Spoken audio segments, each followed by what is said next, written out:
Matthew chapter 19. There's undoubtedly many things that we can learn from the story about Jesus and the rich young ruler. But the one thing that strikes me is the independence of Jesus, a product of his inner strength and conviction. He never joined anybody, they joined him. Not because he was proud, heaven forbid, but because he knew. He had seen further and deeper than anybody else.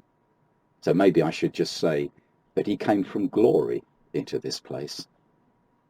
So there he was, a man who carried about with him the knowledge of another world, a higher world, a better world, a place of indescribable beauty and holiness. He was unique in this, as he was in so many other things.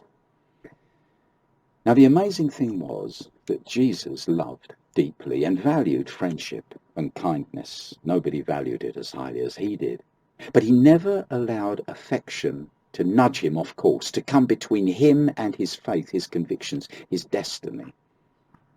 Recall Peter trying to dissuade him from going to the cross and being sharply rebuked for it.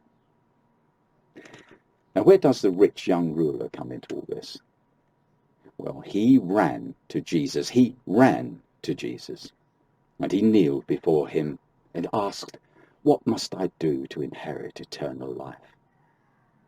Now imagine it. Your life's work on this earth is to see people saved and enjoying God. And you're even prepared to die for this conviction and know that this day is drawing very close. And here, a wealthy man with the energy and enthusiasm of youth runs to you for guidance because he knows that something is missing in his life, the spark of life. He recognizes that spark of life, of course, in Jesus. So what does Jesus do? What would we do? The Bible even tells us specifically that Jesus looked on him and loved him. His heart went out to him, in other words. But though the love of Jesus is mighty, it never disarmed him. And with firm words, he reveals to the young man the next step in his life. And in his case, it was to give away all his wealth to the poor and become a disciple of Jesus. Now, as we know, the man refused the advice. And I say refused because he did refuse it. He could have taken that advice. He had the power to do it. God never asks anything of us of which we are incapable. That's a tremendous challenge, but what a wonderful blessing that is. If God is asking anything of you, he wouldn't ask anything that was beyond your strength. I want you to do this, he says. And we say, but Lord, it's too hard. And he just looks at us and he smiles because he knows what's in us. He knows what is our potential. Now look at the divine wisdom of Jesus as he gives the man simple but hard guidance because he knows that man's potential. We imagine Jesus willing him to take this offer of going higher. Take it, he's willing him to do.